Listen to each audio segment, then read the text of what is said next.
You don't see bucks like that in Washington with frames like that. A 28-inch wide buck. I about shit my pants. I look at him, wide eyes, and dude, Shooter, 8 days shooter. of this thing grinding. And I just remember looking at Zach, and I was like, "You need to shoot this buck right now." Hey, welcome to Muley Monday. If you're obsessed with chasing mule deer, join us every Monday morning as we dive into all kinds of mule deer hunting. From high mountain backcountry to the desert flats, and everyone from the pros to average DIY guys. We're going to share some amazing hunting stories, tactics, conservation issues, and even tips on gear for your next adventure. This is the Rich Outdoors Muley Monday.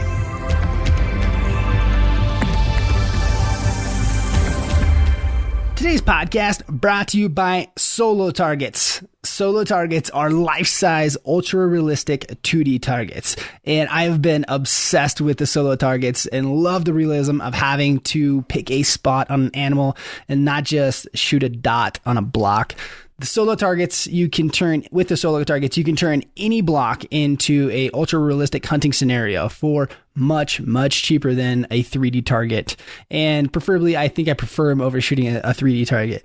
I also really like that all the targets are actually life size, which really gives you a feel for what an animal is going to look like in your sights at different yardages. I just got the new mule deer buck target, and the thing is badass. The target alone will give you buck fever. It's a giant buck. We set it up in the field and with just a small block target behind it, which is so it adds that realistic pressure of having to hit the vitals, because if you hit anywhere else, you're not going to hit the block that's behind it. It is so fun. Just that added little bit of pressure makes you really hone in on that target, and it adds to that little buck fever scenario, puts the pressure on, so to speak. Head over to solotargets.com. Check them out. Awesome. They got elk targets, they got antelope targets, mule deer targets, all kinds of cool stuff, sheep, bear, all kinds of great targets. Use the Rich Outdoors promo code TRO and you'll get 20% off your new badass target system. This episode is brought to you by GoHunt.com. GoHunt's Insider Membership is a membership that gives you access to so many tools to help you become a better hunter. I know you guys hear me talk about this all the time, and you probably hear it on every other podcast too. But if you're not a member yet, you're missing out on a great resource. GoHunt.com is easily one of my favorite tools for finding and researching hunts. But it's so much more than that. Having access to the knowledge base and articles is super valuable. And when you become a member, you get even more benefits like points back on gear from the GoHunt Gear Shop. Heck, just the prices at the gear shop alone are worth the membership. GoHunt is currently offering a free trial. So if you've always wondered if this GoHunt thing is worth the money, now is your chance to test it out for free. Try it out and I promise you will be hooked. This tool will save you so much time and effort on researching hunts, not to mention you will find hunts that you never even knew about. Just go to gohunt.com/TRO and sign up for a free trial. If you sign up for a free trial, I'll send you a TRO podcast decal, and I'll send you the tutorial on how I use GoHunt to find hidden gem units. That's gohunt.com/TRO.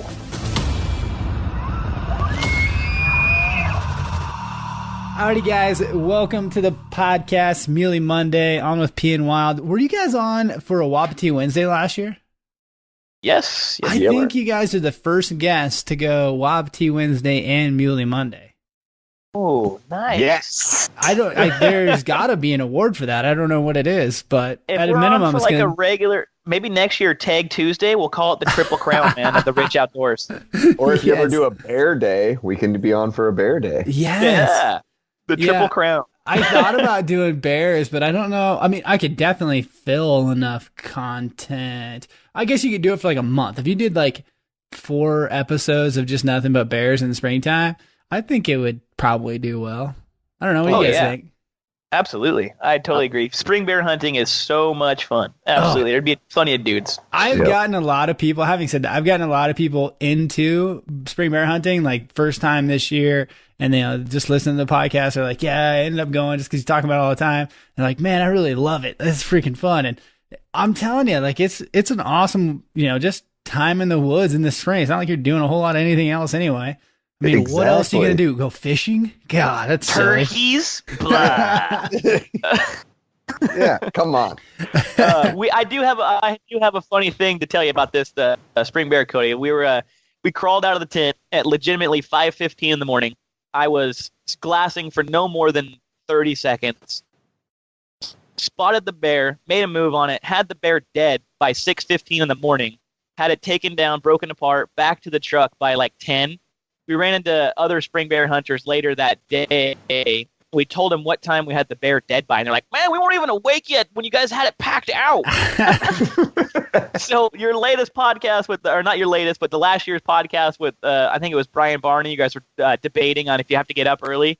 Yeah, I would definitely vote towards the side that getting up early is actually very useful. Oh, yeah. I don't think people want to hear that's the problem. Like, everyone's like, no.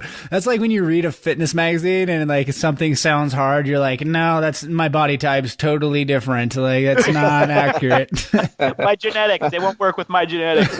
Yeah. I did some genetic testing, and I just can't hunt bears early. It's just facts, people. Hey, that's like me and burpees. I just don't do them. Yes, exactly. You're like, yeah, my body, genetic type, I can't do burpees. Like, it's a sad thing. I wish I could do them with you, but I can't. So. Oh, that's awesome. So it was funny, man. It was funny. Well, introduce you guys yourselves. PNWild, doing cool stuff as always. And I hope there isn't too much hate and discontent since I left the PNWild. So we're still having a podcast with you guys. Yeah, you kind of bailed us here in the Northwest, and you went to that Montana thing. So we don't hold it against you. You probably got some better opportunity here. I think it's more jealousy than anything else. Absolutely. So tell us about you guys' about PNWild. Take it, Zach. Well, it's a group of three of us: Jeff, myself, and our good buddy Bob. We're just out trying to hunt a ton, as much as possible here in our home state of Washington. And then this year we're finally going to venture out of state on a hunt. But we're just trying to develop a lot of content and put a lot of stuff out there and showcase what Washington, the Pacific Northwest, and this whole region offers as far as hunting and the opportunity to get out and be in public lands and be out in the wilderness. Yeah, and I think it's interesting because we were talking before the podcast about some of the stuff you guys are working on, but Washington in general, I think it's overlooked by a lot of people. You know, they instantly go out of state. So it's kind of cool that you guys are showing a lot of the opportunities that are within your home state. Yeah, absolutely. That's kind of what our goal was, is just to showcase what's in our backyard and to utilize it to every advantage. Like what we're talking about, we'll get to later in the podcast, is that we're really going to try to jump on something this year that not many people know about or utilize. And I think it's a very great opportunity. And the guys who do it are probably going to be really upset with us for talking about it on a podcast, but filming it. Yeah, exactly. and that's the thing, is that we're going to try to document the entire thing and really showcase what this beautiful state has to offer. So you guys last year were on, you guys Zach drew a pretty awesome elk tag and had an epic hunt. We talked about that on the podcast. This year, after I've talked to you guys, or since I've talked to you or last on the podcast, you guys had a couple of good mule deer tags. I guess Zach gets all the luck, doesn't he? And yeah, he did. Tags. He hit the lottery last year. Yeah, just once. That's it. Last year you guys had some mule deer tags, so did a little bit more mule deer hunting. And why? I mean, tell me what happened last year. What's the story? I know you guys both tagged out. Yeah, so I'll start here with just the earlier hunt. Actually, it was Labor Day weekend. I had this buck scouted out from mid-July, I believe, early August to later July. Is this a tag you drew, or is this an over-the-counter tag? This is just an over-the-counter general archery tag for Washington. Multi-season, all of archery. I can hunt modern muzzleloader and then late archery if I wanted to. But my son was due in mid-October, which is modern season, so I really knew I had to hammer hard for archery season. But Zach's elk tag, it started September, I think 10th or something. So I really wanted to get done early so I could go hunt with him and call for him and film with him. So I had this buck scouted out, and I actually saw him first in 2015 on a bear hunt in this one basin, and I have some pictures of him, which is pretty neat to have. I have some pictures of him from 2015, and 2016 I drew my elk tag, so I couldn't go chase him in 2016. And then in 2017, last year, I saw him again in late July, early August, and he didn't grow too much in the 2 years. I think he was just mature enough and he was done. But he did put on some mass, and he had a bunch of nasty kickers on the bases. He has gnarly bases, and just a super cool buck. The most mature buck I've been able to harvest in Washington for sure. And he was in full velvet still.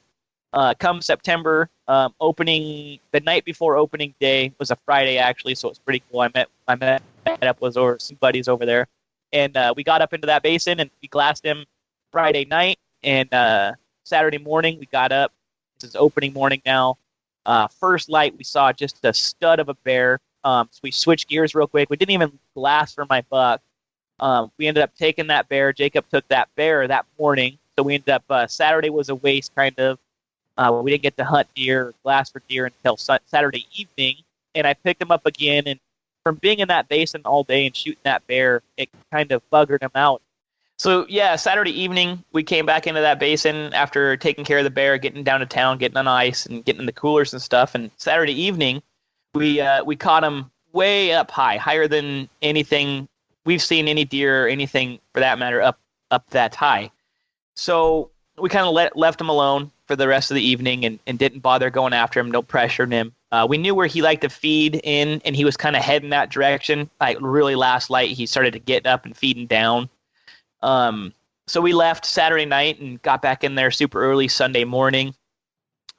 And instantly, as lights starting to come up onto this basin, we saw the 4 bucks that he was always with, but he was nowhere to be found. We couldn't see him. I wasn't going to be too picky, knowing my son was due in October. So I just kept my eye on this group of bucks, and the 3 guys that I was with, I just told those guys just to search for the big buck, just to pick it over, and I'll keep my eye on the bucks that were moving to their bed. And probably about a mile into their trek to their bed, I'd say about a mile, they got into this timber patch, and we were pretty scared they were going to stop in there in bed. And once they got to the timber patch, I kind of looked ahead of them, and I saw something moving in between the trees. Just through the spotter, I could see something moving. And finally, he kind of worked his way out into an opening. And this is all on film on our YouTube channel. You can see what I'm talking about. They're moving to their bedding. They're transitioning. And it was my buck, and I saw him. I was like, oh, my gosh, that's him, dude. And we got the spotters on him, and it verified that it was definitely him. And they were all together. There were 6 of them. And they were all bucks, and they were all shooters, all legal bucks. And so we just watched them for like the next 45 minutes, and they just fed their way to their bed. And then they started running and just running across the shale rock, and it was so fun to watch. And they finally got to their bed about like 8:15-ish, like 8:15-ish, and they finally bedded down. And you could tell they were kind of like maybe not their permanent bed, but they're kind of like still being funny, like they'd get up and turn around in bed, swishing their tails and stuff. And finally, we watched them for long enough. It was probably like 9. So we watched them for about 45 minutes, and I said, okay, that's probably where they're going to settle in at least. And we had one guy stay back and watch him to the spotters, and we took off after him. And like we took some pictures from the truck or from the spotting area before we took off after him. And so we got kind of like in our phones, the spotting scope, we could see like our terrain, so we knew where they were bedded at, so we didn't bump into them or get too close. All right, yeah, so we got up there. It was like 3 hours stalking in, and we got to this one vantage point, and we poked our heads over it. We dropped packs and had arrows knocked. We crawl over this little rise, and I ended up seeing saw a bedded buck at it was right at like 195 to 100 yards. Did you guys guess pretty well, like right where they were going to be? Oh yeah, we had it dialed just from that phone scope picture. I knew like we were going to be able to see him, but we just didn't know how close we were going to be when we were looking at him from like a mile and a half away through the spotter.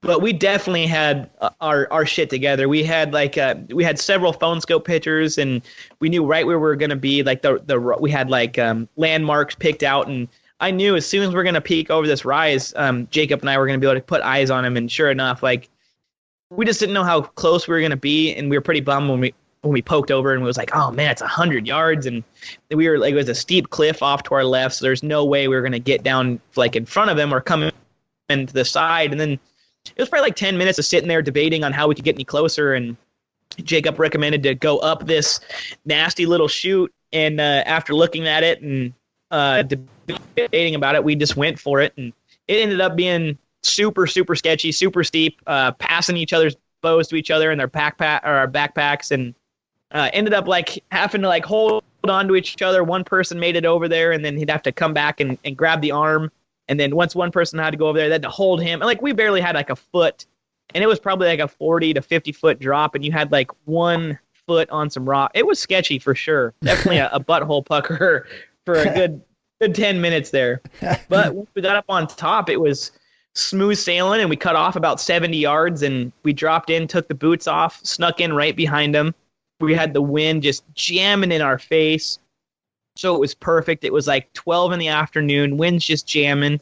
Does it get that feeling when you're like, yes, it's gonna happen, it's about to go down? Once we got up, definitely. Once we got up on that top part and we were able to get out of their view and sneak in behind them, I was like, oh man, we're gonna have a really good chance here. And so yeah, I was definitely gonna take this buck that we had spotted that was bedded down in this group of trees. My son was due in October, so I wasn't gonna be too picky. I knew we were gonna leave in like 4 days for Zach's elk hunt. So I was going to definitely take an opportunity if given one. So I worked this buck and I ranged him, and I was sitting at 50 at first, and Jacob was filming, and he had just had both of us in the frame, and I was scooting in, and I stopped at 50, and he said, no, man, keep going. This buck has no idea. So I kept going. I got to like 28 yards to 30 yards, and I stopped. I was like, all right, I'm done right here.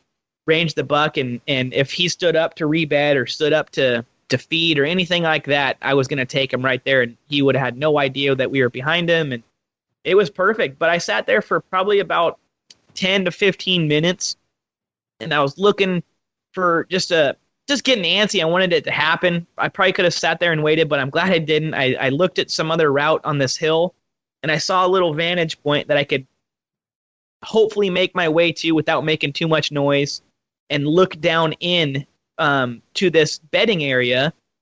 And sure, I went for it, and I got up to it there. Probably about 5-10 minutes later, I skirted up this nasty rock field, and as soon as I poked my head over, I was really figuring I was going to be able to see that 4-point that I talked about, because that's where I put him to bed at, was in this group of trees. And I got up in there, and I had the rangefinder in my hand because I was ready to catch him in his bed, and I wanted to make a quick move. So I had an arrow nocked, the rangefinder in my hand, and I'm just creeping up this little rise, and I got into the shade of this one tree, and I'm standing right in the shade of it, and I'm looking around super cautiously, hoping to not bugger up a buck, and I didn't see him. There was nothing there, and I could see, I don't know, probably an 80-yard radius of all these trees, and I could see down into them, and I'm using my rangefinder. I think it's like a 4-power or something like that, so just to really look into these trees to make sure I'm not missing anything, just using the extra little magnification on the rangefinder. And so I ranged that bedded buck again, and I was going to sit down right there, and I ranged him, and it was like 36 to 38, so I lost 10 yards. And as I'm doing that, I just catch something moving out of the corner of my eye, and it was the bigger buck, the biggest one that was down way farther when we left. And I guess he was just rebedding for the day, and I was in the right place, right time. I ranged him in his lane, and he was just heading to a different bed, just super relaxed, middle of the day. It was hot, probably 85 degrees, and I ranged him, and it was 16 yards, and just stopped him in his tracks, just did a little he looked right up at me. You've been watching too many whitetail hunting shows. Oh yeah, dude, he Seriously. definitely stopped. He just stopped and stared a hole right through me, and as soon as he I gave it like 2 seconds to make sure that he was done moving, and I let it fly, and he just, oh man, I just took the wind out of him, and I just saw the exit, and I probably had, oh man, it was buried fletching deep, and the exit was the remaining arrow on the exit side it was great penetration. I felt awesome about it. and made just that hollow knock sound, and it was perfect. Yeah. And then he ran out of my sight, and I kind of just did the old hell yeah thing with my bow up in the air. And I remember my buddy Patrick was down to my left, and he was getting ready to, get a deer on the exit, maybe double up. And Jacob also had his bow, and so I did the hell yeah thing, and I come around the corner in my socks, and I look at Patrick, and he's looking at me like, what just happened? He didn't see anything. He just heard thwack. Yeah! He didn't get to see any of it, and he was just blown away like, what the hell just happened? I missed all of it. And I look at Jacob, and he didn't catch anything on video, gave me a thumbs down. I was like, oh, man, great. Oh, that sucks. He didn't get any of it. We got the entire process on video except for the kill shot, and it was we suck at that. We off that. Like, it seems so easy, but it's so hard. Oh, yeah. And then, like, unless that's, like, first thing on your mind, that's the last thing I'm thinking about is if a camera guy can see it. No, I'm putting animals down. Like, can I get an opportunity? Exactly. For sure. It was the big buck, too. I was freaking out when I saw him coming through, because he was the only one in full velvet, I think. And as soon as I saw it, I was like, oh, my God, this is him. I started freaking out, and that's why I did the old hell yeah thing. And I was like, I got the big one. And Jacob's like, no, you didn't, man. You got the little one. And I was like, no, I'm like pretty sure it's the big one, man. I mean, there's a little bit of doubt now that you say that, but I'm pretty sure. Yeah, I was like, oh, shit, did I really? No, I didn't. But yeah, like, we gave him like an hour. We went back, got our boots on, and grabbed the packs, and went back to the spot where I killed it, or where I took the shot. And I was standing on where the buck was, and I ranged where I was at, and it said 33 yards. And I was like, oh my God, what? And I just totally forgot. Like, I was compensating for the angle because it was so steep because I was above them. Yeah. I was like, oh my God, I thought I missed for a second, but no. Yeah, and then Jacob saw blood, and it was just like someone just dumped out a 5-gallon bucket. It was just everywhere. And then from the point of impact to where he ended up dying at was probably 60, 70 yards. The cool thing is that I walked up to him on the bed that we put him to bed in. Like, I shot him, and he ran to that bed and expired in that bed that we left him at 8 in the morning. Oh, cool. Yeah, it was pretty neat. So we were like halfway through quartering him, and Jacob's like, wait a second. I think this is the bed that we put him to bed in. And we started looking around like, oh my gosh, dude, it totally is. It was pretty cool. That's cool. I mean, the cool part is that you guys got it done on an OTC Washington tag. I mean, I don't even think I don't know that I really knew there was even mule deer tags for over the counter in Washington. So that's super cool. Man. It was really cool. And then just your last Muley Monday or the week before, you were talking, I can't remember who it was, but you were talking about the big mature bucks. So like I said, this is the most mature buck that I've ever hunted or had the chance to hunt. They're just gone. They're in the woods already, or they're in their bed situation before daylight. And I was putting it together as I was listening to the podcast. And remember how I said that Sunday morning we saw the 4 littler bucks? Yeah. I never would have found this mature buck because he was already in the timber getting ready to go to bed when before the sun was even up. So it's funny piecing stuff together when you have experiences and then you listen to more experienced guys talk. And I was like, oh my gosh, it makes so much sense. Yeah. Because that bigger mature buck was already way gone into the timber, and these little bucks led me to him because they just followed him. Yeah, exactly. It was pretty cool piecing that together. And that would have kind of been a bummer if you didn't even know he was there and you walk up and shot one of those little bucks and then he just stands up right next to him. Oh my God, dude. Totally. Yeah, it was awesome though, man. That's super cool. Congrats. And then thank you Zach, you got a freaking late season tag, which is a little bit tougher draw and a really good tag, a rut tag in Washington, which is pretty rare. Yeah, it was a really good tag to get. I think average draw time frame on that is like 9 or 10 years, maybe even longer. And people are mad at me because I drew it with 5 points. I mean, it could have been like I'd be pissed if you drew it with 1 point, but like 5 points, like, eh. Yeah, you got lucky, but I mean, come on, you're halfway there. Yeah, I got super lucky, but at the same time, like, can't win if you don't play. Yeah, it's true. That's true. So you drew a late season tag. So this is like a November hunt then? Yeah, it was November 1st through the 20th was the season. And is actually basically the same unit that Jeff hunted archery season, but we were just in a totally different part of that unit for the late hunt.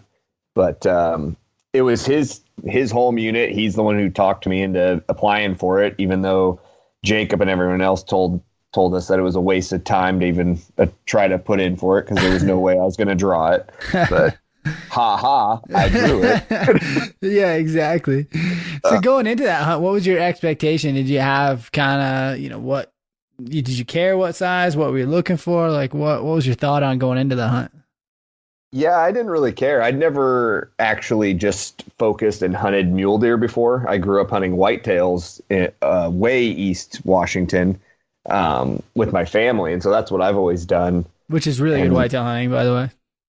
Yeah, it's super fun. I mean, it's down in the rolling wheat fields and stuff like that. It's super fun. Kind of like pheasant hunting almost, or just like jump shoot deer. But yeah, so this is my first time hunting mule deer, and I got to do it during the rut, which was super fun because I just wanted to like experience mule deer and watch them and learn about them because everyone always talks about how cool mule deer are. I don't really think the deer's that much cooler, but the country they live in by far wins everything. Yeah. And I think that's what makes them so much more fun to chase is just being in that country. But yeah, really, as far as like a buck was going to be concerned, I didn't have like a number in mind. I just wanted something that when I saw it, I knew that I wanted to take it. Yeah. I'd never passed on a legal deer in my life up until this hunt. And so I'd always been a meat hunter. And I mean, in Washington, it's kind of, you take the opportunities that are presented to you most of the time, but on a special tag like that, I knew I was going to have to be at least somewhat picky. Yeah. And Jeff was hyping it up like crazy, like telling me, oh, you can't shoot anything 170 or smaller. We're going to be seeing 160 bucks every day, blah, blah, blah, like all this stuff. That wasn't the case. But which is tough because like it's funny the contrast between you guys' two hunts. You got an over to the counter hunt where you shoot a great buck on the second day, and so many people go into a hunt that's a 9-point draw or even a 5-point draw and don't put the same amount of effort into it because you assume you're going to be seeing 165, 170 cost bucks every day, and it's going to be more a matter of holding out and all these things. But man, as you guys learn, like sometimes you get a nice coveted tag. It can be just as hard as any other tag. Oh yeah, it was tough. It tested us a few times. I mean, so we went over there the first weekend because it opened. The first was on like a Tuesday or something like that. Mm-hmm. So we went over there that first weekend, and we were going to kind of use that as just a scouting trip with a rifle in hand. Yeah, and we had talked to some past tag holders about different parts of that unit to check out for that late hunt, and we hit those parts hard. All the country that was way up higher, kind of looking for migratory routes and stuff like that. And so we hit those hard, and all we were seeing were like little 2 points, and we saw one kind of cool 4x2 with like devil eye guards, which were pretty sweet, but nothing super big and no crazy numbers of deer either. Just kind of a couple 2 points that were kind of ornery with each other, and some does and a couple 3 points. And so we ended up checking out this lower country that same weekend and spotted a really nice 4x4, like right off the bat. And he was up there with another 3-point. And so we're like, well, maybe we should go take a closer look at this one. And got out of the truck and hiked up and got onto this little knob and glassed him up, and he was just bedded up there. And, I laid down prone. I had the scope on him. I was looking through the scope, and that was the first time I ever like looked at a deer in my scope. That was a legal buck, and I didn't pull the trigger. And so it was a really weird feeling and weird experience. I think it was me, Jeff, and Jacob that weekend. And all three of us had never passed on a legal buck before. And so like after we passed on it, we were like, did we just like royally screw ourselves? Like I'm forgetting to do something. Like I was supposed to kill that, but I didn't. And like it was a really weird experience, but it was a good experience because it allowed us just to like sit and watch these deer and kind of for the first time in any of our hunting careers be able to kind of like field judge a buck. Yeah. And so we were able to do that, and that was cool. And we were like, okay, well, let's just keep this buck in our back pocket for later on in the hunt. If things aren't going well, we can come back and try and turn him up again. But so, that, I mean, did it get easier? Because I think it gets easier once you pass one. It gets a little bit easier to kind of be picky. And if anything, I'll pass one, and the first buck or the first bull I pass is really hard. Like it's so hard not to shoot it. But then it's like almost it's a little bit easier, and it just gets almost too easy at some point. Yeah, I mean, I wasn't having any hard time passing on like the little 2 points or the small 3 points that were technically legal bucks for me to take. It was an any buck tag. Yeah. But passing that first like good 4-point buck, I was like, oh man, like what did I just do? Who have I become? But yeah, it ended up working out in the long run. So that weekend, we got kind of our scouting done, figured out a plan of attack for the next week because we had to come back and go to work for the week. And then I had from the following weekend, so I think the 10th through the end of the season, I could be there. And Jeff was able to be there the whole time with me as well. And so we, that whole week at work sucked. Just like texting back and forth, like, I wonder what's happening up there, like where are all these deer and blah, blah, blah, like talking about our plans for where we're going to go and what we should do and this and that. And I mean, just the anticipation was really high because we were getting some good weather. We were getting some snow coming in. Like, oh, then you're like, just feel like you got to be on the mountain. Oh yeah. It was just driving us crazy. So Friday finally came around and we bombed out and, got over there, and it was bleak for like 4 days. We got over there. We had the weather. The roads got a little shitty to where we couldn't get exactly where we wanted to go on some of these roads. But, we were hitting everything super hard. Everyone that we talked to said this is just like a road hunt. Basically, you drive roads and you glass and you cover country. And so we were doing that, and we just weren't turning up anything exciting. We kind of kept running into the same pockets of deer. So we were seeing the same bucks almost every day and the same group of does, and nothing new was moving into the country. And so we were like, all right, well, we need to get out and like do something different because the other like 19 tag holders were doing the same stuff we were. Yeah. And so I was like, all right, we got to get out and like hike. And so we parked. And we got out, and we would do these big loops and get out on these big ridges and look into the basins behind all the areas where everyone was focusing. We're like, all right, this pocket has to hold deer. We'd get up there, and it's just like epic looking drainage. And you're just like, oh, we're going to turn up some deer in here. And we'd sit there and glass and glass and glass, and we'd turn up like a 2-point or a doe. And that was it. It was just weird, man. Like we couldn't figure it out, like what was going on up in that higher country. And so when we'd get all down and discouraged on ourselves, we'd go drive down in the lower sage stuff, and there'd be deer frickin' everywhere. Yeah. But it was still like the same groups of deer. There's that basket 3x4. Oh, there's, whatever. We kind of turned up nicknames for him by the end of it because we saw him every day. And so it was pretty rough up until Wednesday leading into Thursday. We actually ended up meeting this guy over there named Ty Keel. His daughter had drawn an any whitetail tag.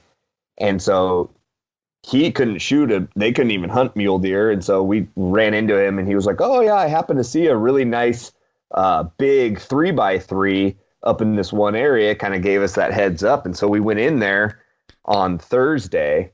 How many days into this are you now? That is first weekend, and then the second weekend. We're like at day 8 at this point. And so Yeah, day 8, haven't pulled the trigger, haven't even really got excited about anything yet. But we hear about this big 3-point, and he said he thinks he's probably in that 27-inch wide, pretty heavy 3-point. And we're like, oh, I will definitely shoot that if I see it. and so we go hiking up in there, and we're kind of working up this side hill to sit in glass for the evening. See a doe, and I'm okay. Nope. There's a buck, and we glass him up, and it's him. And like, it was him, no doubt about it. Like, there he is standing right on the edge of this, like, kind of, I don't even know what kind of brush it is, just a big thicket. And he's just standing there staring at this doe. And we're like, we got to get closer. He's like 500 or 600 yards at this point. And so we go running down the hill. Jeff's like, you got to shoot this deer. You got to shoot this deer. Like, you know, we've been out there for so long. He's trying to get home. Like, you know, yeah. I remember putting the spotter on him the very first time, and we just left the truck with the spotter on like the tripod, and I was just carrying it on my shoulder, and Zach spotted him down there in that meadow just wide open, and I remember putting the spotter on him, and you don't see bucks like that in Washington with frames like that, a 28-inch wide buck. I about shit my pants. I look at him, wide eyes, and dude, shoot 8 days of this thing grinding, and I just remember looking at Zach, and I was like, you need to shoot this buck right now. He didn't even get to see it. I packed the spotter up, and we're just running down this hill. He didn't even get to see it yet, and I'm like, you're shooting this buck. I don't care what you say.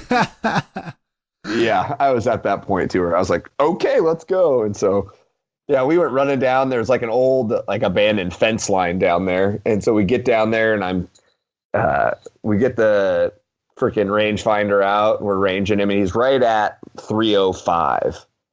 And I'm using Jeff's rifle, which I've shot once in my life at the range, which probably wasn't the smartest move on our part.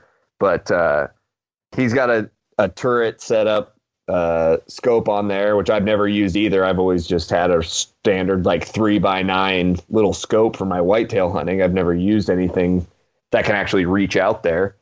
And so he's like dialing in the turrets and, you know, getting it all set up and getting the freaking spotter and the phone scope going and the camera rolling and getting all this crap figured out. And this buck is just standing there. He hasn't because moved. We wanted to get it on film for the first time ever in history of PNWild. I had everything on lock, man. I had the spotter on the deer. I had my camera on Zach, and I'm like, okay, hit record. I'm like, all right, man, take him. And the dials, like turret's dialed. I'm like, hell yeah, he's got a solid rest. And I'm like, yes, I'm this front row seat to this badass TV show. Let's do this.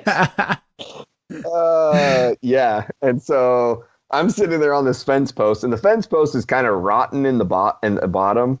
So it's a little bit wobbly for what I would have liked, but I made it work, and I can hear Jeff over there like whispering, like, kill him, kill him, kill him, kill him, kill him, shoot, damn it, shoot, you know. I'm like, just like, not helping. Yeah, no, I definitely didn't help the situation. Okay, I'll give him that. buck fever, camera fever, Jeff fever, all three hit at the same time. And so I finally like get on this deer, and I pull the trigger, and he kind of humps up, and I'm like, I just smoked him, you know. And he humps up and just kind of moves like 20 yards maybe, and just kind of turns on the edge of the thicket, and now he's looking straight at us. And so I rack another round, and I put it right on the center of his chest, pull the trigger again, and he just kind of walks into that thicket. And me and Jeff are high-fiving at this point and hugging each other and all excited. And we're like, he's like, how'd you feel about the shot? And I was like, I saw him like hump up. I thought I hit him, you know, like 300 yards away. I don't know for sure, but yeah, I felt good, whatever. And we're just sitting there kind of like figuring out, and he's like rewinding the phone scope of where he had it on the deer. And we're just like looking at it. We're like, I can't tell if you hit him or not. And all of a sudden we look up, and that buck had worked through the thicket and come out on the other side. And he's like standing up on the hill, and Jeff's like, oh shit, you know? So like now we're scrambling again, and he's at like 350. We redial the turret. I shoot again, and that time it was obviously high. And he just like trots up the hill, gets up there, just kind of like a slow, just trot, like leisurely trot. we're like trying to see if he's bleeding, like couldn't see nothing. He gets up there and we lose sight of him. And so we're sitting there watching this phone scope footage. We go and we grid search everything. Jeff's going through and grid searching. I'm going up to where we last saw the deer. Like, we turn up nothing. And then we sit down and we watch this phone scope footage and like frame by frame it.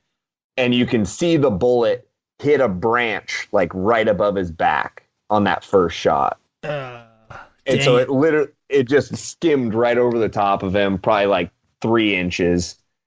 And we're just like, and I'm like, I don't know if it's the gun at that point, if it was me, like my confidence is shaken. Like, I'm just like, I don't know what happened.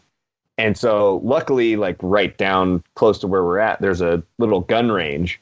So we're like, we're going to the range and we're shooting this freaking gun. Oh, that sucks. Day 8, like first opportunity. Oh, dude. Just lowest of lows. Oh, I was ready to just be like, I'm the worst hunter in the world. He kept on saying sorry to me because I know that I know what it feels like when I made that bad shot on the bull. Like, you just feel so like your buddies are grinding through it with you. You're not only letting yourself down, you're letting your buddies down. But I know how it feels. I was like, dude, I'm here with you till the end. You know, hit or miss, whatever. Like, it doesn't matter. So I tried to pick his spirits up, and I was like, all right, man, let's go to the range and we'll figure this thing out. And maybe we'll just get a coffee and we'll just get dinner in town or something like that. And we just, try to just get over this miss here and build your confidence back up. And we went to the range, and he put the best group together I've ever seen come out of that gun. I don't know if he was just pissed off at the world or what happened, but I mean, he had 3 shots on a quarter size at 200 yards. I'm like, dude, it's not the gun. I don't know what happened. Yeah, it's just even more frustrating because it doesn't fix your confidence. Like, if you miss at the range, you're like, oh, God, thank God it wasn't me. But now you're like, man, I don't know. I suck at this.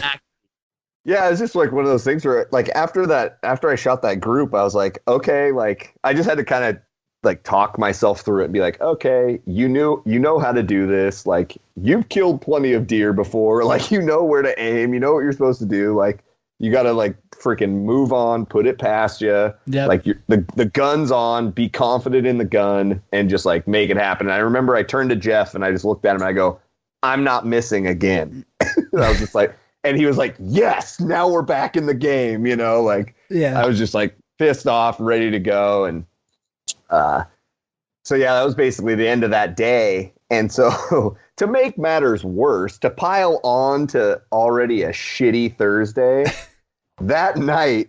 Oh, man, I forgot about this. We were driving from our campsite into town to meet. We met another tag holder. His wife had the tag, and our buddy Kevin. We just met him up there, and they had rented like an Airbnb cabin, and we were staying in a wall tent. And so they're like, you guys can come shower at our cabin because you guys have been out here for 7 days and you smell. And so we were heading down to like have a barbecue and like eat and take showers and finally get clean. And on the way into town, what happens? This dumb little whitetail buck decides to swan dive right into the front of my truck. And so kamikaze, dude. He God, what he was doing. He did this on purpose. Smashed him right in the head, right on my front passenger side. And me and Jeff were just like screaming, like, what just happened? And so I get out of the truck, and this poor thing is still alive in the ditch, but just like kicking, and we didn't have a little like handgun on us at the time to just like dispatch this thing. So of course I have to pull out the buck knife and go over there and pin this thing down and slit his throat. And it was just like the end of that day. It was just like everything came down to that moment. And I was like, of course it's got to be this way. Yeah. It just has to be hard. It has to suck.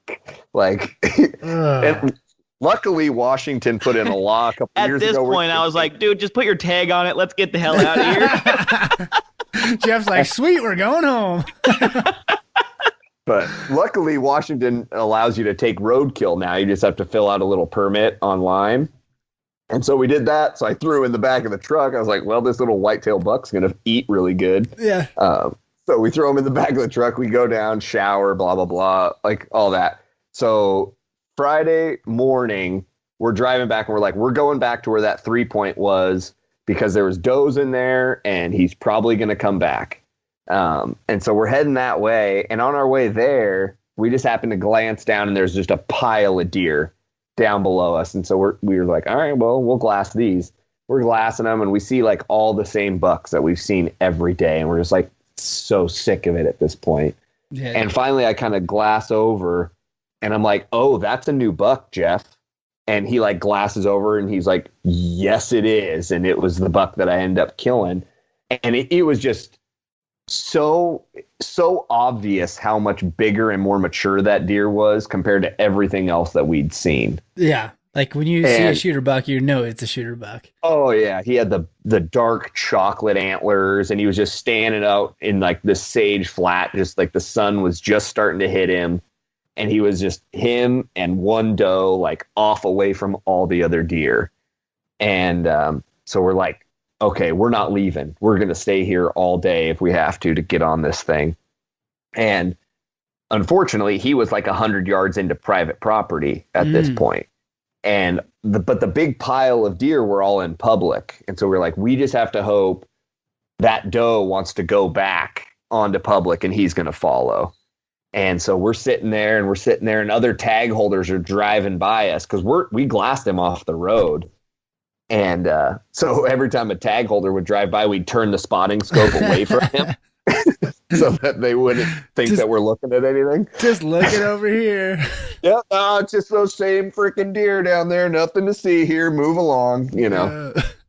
And sidebar story. Every time I'm in Yellowstone and someone drives by, I just put up my binos and start pointing really fast and see if I can get everyone to stop.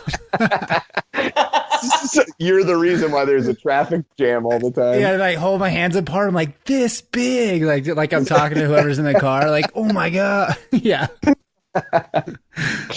Sidebar. Sorry, go ahead. Yeah, that's awesome. So we watched this thing, and this little basket 3x4 that we'd seen every day starts making his way over to this bigger buck who's bedded with his doe now. And he makes his way over there, and there's this little 2-point in the middle, and they kind of spar for a second. And he pushes that little 2-point out of the way. And then he's standing there staring at the big buck, and he puffs himself up, and we're like, oh my God, this little dude's got balls. You just fought a little 2-point, and now you think you're this big bad dude, and you're going to come over here. And so it ended up being a saving grace because he got my buck to stand up and he got the doe to stand up, and that doe started walking towards the fence line. And I just looked at Jeff and I was like, I am out of here. I'm leaving. I was like, here's my phone. At this point, filming and everything went out the window. We were like, Jeff, you're going to stay here with the phone scope and the spotting scope. That's just going to be good enough. And so I gave him my phone. So he had 2 phones in case one died because it was 20 degrees that morning. And I started just sliding down this hill, and it was super tall, 4 foot tall, weedy grass stuff. Just absolutely no break in the country. It's just a wide open sage, wheat, just that tall grass, just nothing to break him up. No boulders to hide behind, no trees, no nothing. It was just, oh man, just finished. It's epic. Yeah, so we spot that. I probably took off from the truck at 8 o'clock in the morning, 7:30, 8 o'clock, something like that. And so I'm sliding down, and I'm looking at this deer, and he isn't even on the public land yet. He's just getting close. And so I'm sliding down. I was like, I gotta get closer. And so on my way down, I didn't see this, but Jeff told me later on, that buck literally came and stood at the fence for 10 minutes looking at it do I want to cross this freaking fence? His doe already crossed. We watched her just didn't even stop or hesitate. She just walked right up to it, whoop, up and over, and she bedded 20 yards in from the fence line onto public land. And this buck got to it, and he knew. He stood there for, I'm not exaggerating, at least 5 to 10 minutes just standing at the fence, looking right to left, looking down at the deer, looking at her, his doe. He was not going to leave this doe. And then he just went whoop, up and over, took 3 steps, and bedded back down right there next to his doe. He was, if it was a bad shot or something, he could have jumped up and jumped across that fence in 2 hops. It was just over. It was incredible. He jumped over the fence on the public, took 5 steps and rebedded. Were you worried about shooting that buck and him going back on private? 100%. I was concerned about it the entire time that there was this suspense. I was like, oh my God, he's gonna shoot this thing and it's gonna get up and go back on a private. And we're gonna have to deal with this and headshots. Oh, yeah. Gosh, yeah, it was a lot of stress. Yeah, and of course I didn't bring a phone. We didn't have any radio, so we couldn't talk back and forth.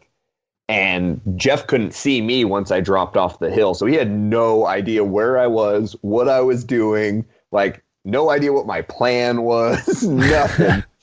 And so, like, I'm just sliding, like, on my side and on my ass all the way down to the bottom so I could get some contour to work in my favor.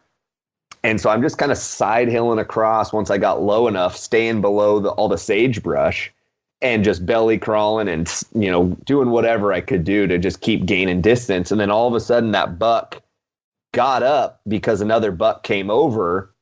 And he chased that buck like 300 yards down from where he was bedded right towards me. But I was in the middle of sage. I wasn't set up ready to shoot or nothing. And Jeff was up at the truck thinking, oh, my God, it's going to happen right now. And this is like 20 minutes into my little stalk here. And, you know, the buck runs down and kind of stands there. And then he just starts walking back up to his bed. And Jeff's like up there like, what is happening? Why didn't he shoot? Like, what happened? He's up there doing that. Shoot right now. Shoot right now. Shoot. Oh my God, dude, I was. You should have heard the phone scope video. I was recording all of it, just ready for it to go pop. And like I say it like 55 times, like, oh, he's gonna shoot. Oh, he's gonna shoot. And I was like, what is going on? It's like he just given up? Like he missed yesterday? He's just like, screw it, I'm not killing this thing. He deserves to live.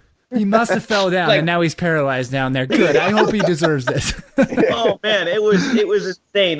That buck had to have been within 200 yards of Zach for at least 2 to 3 minutes, and he was standing there staring at that buck that came too close, I guess. And oh my gosh, I was like, it's gonna happen right now. And he was just turned around, walked all the way back up to it, no gunshots. I was like, what is going on here? So what was going on? Oh, I had a plan, man. Come on. So I saw this buck come down, and I was like, I can't get a shot. I'm like down in this little gulch thing. I got sagebrush and all this crap all around me. And there was deer between me and that buck.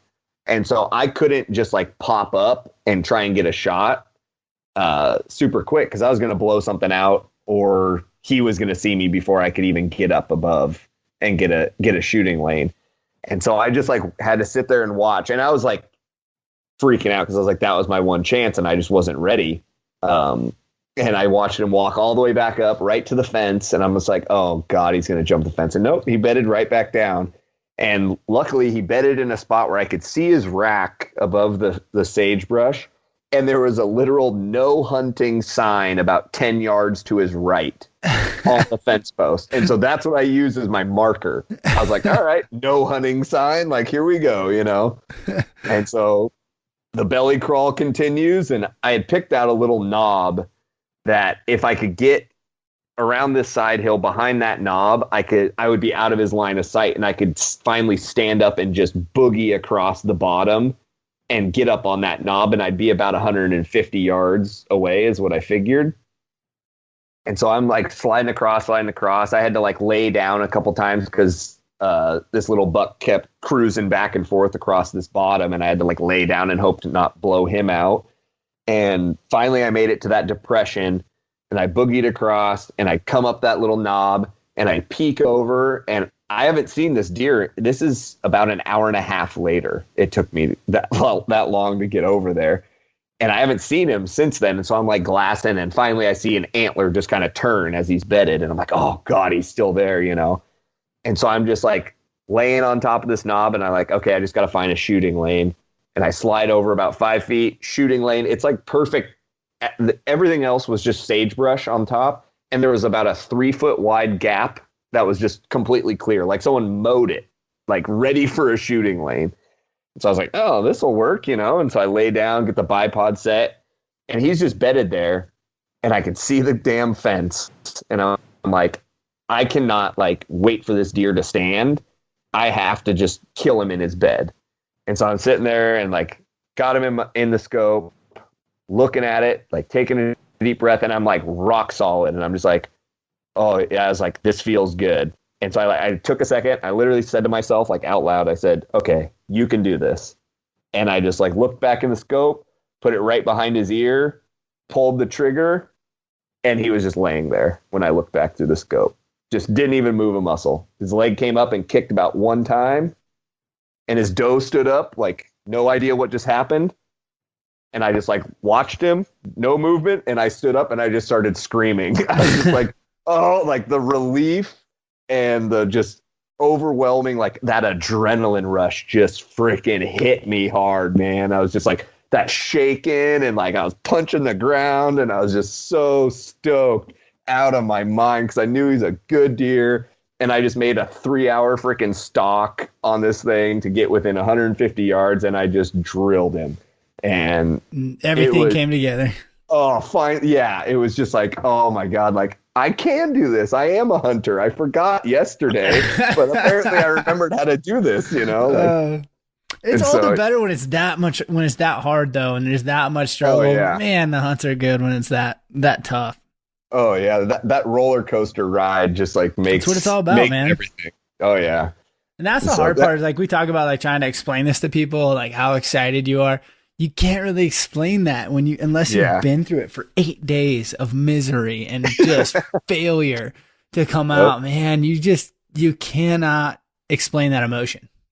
No, it's really hard to. I remember like my wife's not a hunter. She never has been or whatever, but she gets it why I do it now. But the first time she saw a video of someone with like those uncontrollable shakes that you get sometimes after pulling the trigger, she was just like, what is that? And I was like, I don't know. You can't explain it. It's just so much adrenaline and shit going through your body. You can't stop. Like, yeah, that's just a bunch of awesome going on. That's all it is. Yeah, exactly. She was just like, oh my God, you know, and I was just like, yeah, it's freaking intense. And it's so cool when that happens because you know something good just happened. Yeah. Well, congrats, guys. What an epic year. I mean, epic year for elk, epic year for mule deer. Like, awesome job. That's pretty cool, guys. Yeah. So now you got to top it this year. Oh, yeah. And without any cool special tags. Like, we got to do this all over the counter now. Yeah, it's like that's like our test here. How cool are we going to be without special tags? Are we going to fall off now? No, I think it'll be cool. Like, why don't you talk about kind of what you guys' project is and what you're working on this year? I think it's going to be super cool. I can't wait to see if you guys do a good job for I mean, you got to get them on film, but other than that, I think you can produce a really cool, just kind of experience around it all. But kind of talk about like what you guys are working on for 2018. Is that what this year is? Yeah. It's this season. And so yeah, this year we kind of, with, you know, like Zach said, no special tags or anything. He did mention that we're going to leave the state. We're going to go chase elk in Idaho this year for the first part of September, I think. But really focusing on the project here is all of our time in Washington State and all of our scouting time and all of our scouting efforts are getting directed towards mule deer this year. I think we successfully converted Zach to a mule deer hunter after last season. After seeing the country. Okay, I think he wants to be in the country that mule deer live. Is that fair? Exactly. Oh yeah, I don't care what deer lives there as long as I can be there too. Yeah. So I kind of pitched the idea to the group, and they kind of took to it, and we're just running with it here, and we're gonna do a full length feature film, documentary style, just everything involved from the travel to the scouting, the e-scouting, the boots on the ground, picking part Google Earth and Onyx maps, and utilizing all of our assets we have to us in pursuit of 4 mule deer in Washington State on public land, over the counter tags. We're gonna utilize the high buck hunt in Washington State, which allows you to hunt September 15th to the September 25th over the counter. It's a general tag, but so that's what we're going to do. We're going to scout our tails off. We're going to try to find some good country. We're going to find some good deer. And there's a fella in the group that hasn't even killed a deer yet. So he's just kind of going along for the journey and see what it's going to be a part of. And he wants to just take his first buck. And then you got guys like Zach and I that have taken deer, and we're kind of chasing more of the mature side. So it's just going to be a lot of fun coming from a lot of different backgrounds, guys that are just trying to fill the freezer, guys that want to get their first harvest, and then maybe me and Zach being a little more pickier out of the four. But it's just going to be a lot of fun. It's going to be an awesome process. We want to document everything, and we want to showcase it, turn it into a big film, and really just show what hunters go through and the efforts put in to just be successful on public land. Yeah, and I think that's huge. I think what I mean, not that I have any say in it, but like what I want to see out of a film would be like basically the process. You know, we're so used to seeing all these films that are more of a highlight reel, and I think, you know, showing the reality, the behind the scenes, and kind of capturing the struggles and the good times, the bad, like everything in between, I think will bring a lot of people into hunting and at least drive a little bit of interest, instead of just being, you know, grip and grin pictures. And I totally understand that, like, it's not everybody's cup of tea, and some people don't just see a grip and grin and go, man, I want to do that. And so, but I think if you can and see it from, you know, we were talking about unbranded before the show. There's a lot of people that would look at a cowboy riding a bucking bronc, and no one's going to be like, man, I want to be a cowboy, you know, I want to be a bareback rider. For sure, but at the same time, when you see all of what goes into the behind the scenes of unbranded and all of that, I think there's a lot of people that probably picked up an interest in horses that maybe not. And I think the same could be said for a similar film done around hunting and just show everything, you know, the highs, the lows, the camaraderie, like capturing the camaraderie and the friendships and the high country, the struggles. Like that's what's going to push people to want to do that. You know, it doesn't matter if you kill a 160-inch buck. If every buck you kill is a 150-inch buck, it don't matter. Because what people from the outside are going to see is, man, they had fun. Look at this awesome country they were in. Look at the camaraderie. Look at the adventure they were on. And, you know, and if you can come away with meat in the freezer, you know, there's a bonus too. And there's just so many aspects to it. I think that, you know, a good film, like a feature length, it would take a feature length film to capture those moments, those things. Because, you know, we all talk about 5-minute films and the attention span of people, but you cannot capture those experiences in a 10-minute film. You can't even capture that in a 15-minute film. Yeah, you can't tell the story that you want to tell when it's so closed off on a time limit like that.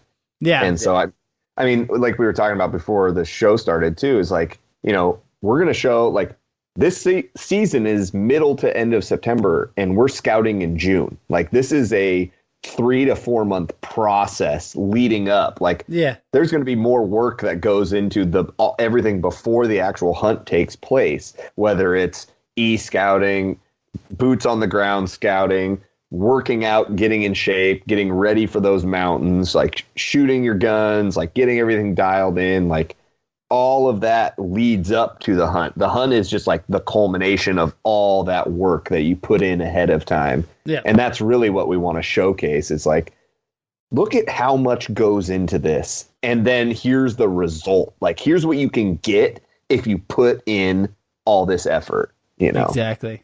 I'm not even going to watch the film unless you kill 2 bucks bigger than you did this year. So, I mean, thanks for the support, man. Yeah, if we get them on film, we're already a step ahead from last year. This is true.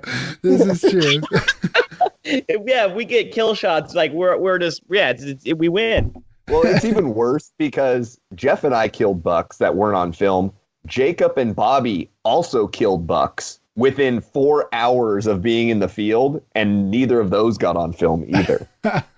Yeah, we went 4 for 4 last year, and not a single one was on film. And every single time we had cameras with us. Yeah, you should probably work on that for this year. It might be a crucial piece of the puzzle. And we're off to a horrible start because the spring bear kill shot wasn't on film either, and we were 10 steps behind Bobby. Yeah, because Bobby went full blackout mode. He just saw a bear and he shot it before he would even know what was going on. He can't control himself. He's our trigger man. That's literally what he said. He goes, I blacked out. I don't know what happened. It's like, yeah, cool. And then we asked him what happened after he collected himself, and all he can say is, I like meat. Because I I have a trigger problem. That's awesome. Well, thanks guys for jumping on. Congrats on an epic year, and look forward to what you can do this year. We'll follow along. Where can guys follow up on all the videos and stuff from last year, and maybe catch up with you guys for this year? Yeah, everything is on YouTube right now. We have all the films that we just talked about, including a 4-part elk series from Zach's Quality Elk Hunt in Washington. Just type in PNWild, just PNWild on YouTube, as well as Facebook and Instagram, but the Instagram has an underscore after it. We're big into photography. We're really active on Instagram and social media platforms. We got lots of content on the YouTube. We got a spring bear hunt that I still got to pump out and edit, and then we're going to start grinding away at this film project that is officially announced now after this releases. But so is this we're excited for the season. Release at once, or are you going to have kind of teasers throughout the year? I might drop just a couple, like what's going on. Like I might put one together from that first scout trip. We had some cool stuff go on. We got hit by a storm and got snowed on in June. It was wild. We might just do stuff like that. Like that's a pretty good idea. Just drop little teasers, just clips of what's going on. And but no, there's not going to be several films. It's going to be one giant project, and it'll probably be winter of 2018. Nice. You should drop this is me put my 2 cents in, but you should drop some behind the scenes stuff, kind of like behind the scenes of filming it throughout the year, and so people can follow along and kind of get a feel for it and whatnot. It doesn't have to give away any secrets or anything, but just like a behind the scenes sense of of your project and what you're working on. Yeah, we actually kind of filmed a little bit of that on our first scouting trip. Like I would be sitting there filming Jeff, filming Bobby, and so Inception, and so there will be some kind of funny behind the scenes stuff of hey, this is what it when you see us walking through this puddle, this is what it actually is, But, man, it's fun, and then you put a camera in your hands, and it adds a whole nother process and respect to it, because everyone becomes so aware of what's around them when you have a camera, because you kind of want to show everything off that you see, and it's awesome because I talked Zach into getting a camera, and we're hiking into camp, and just for a quick side note here, we're hiking into camp last scouting trip, and I turn around and Zach's doing a slow-mo film of a flower moving, and I'm like, I love this. It's so funny. Because I used to be the creative guy and working all that, but now you put a camera in someone's hands, and all of a sudden spring flowers are the most important thing that you can see. It's awesome. Well, that's awesome. The sun rays behind it were epic, dude. Exactly, man. It's a fun entire thing. It's good. We're looking forward to it big time. Awesome. Well, thanks guys. Appreciate you jumping on. Congrats again, and we'll put some pictures up you guys' bucks. But awesome stories. Thank you. Yeah, thank you. Thanks for having us, Cody. Appreciate it. Let's chat later, man.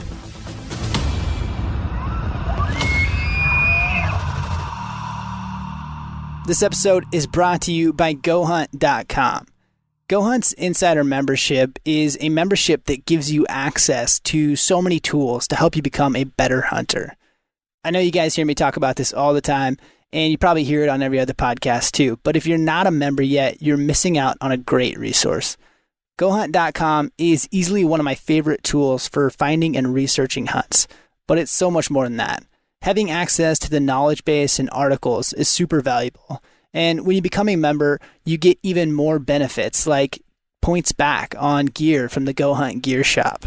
Heck, just the prices at the gear shop alone are worth the membership. Go Hunt is currently offering a free trial. So if you've always wondered if this Go Hunt thing is worth the money, now is your chance to test it out for free. Try it out, and I promise you will be hooked.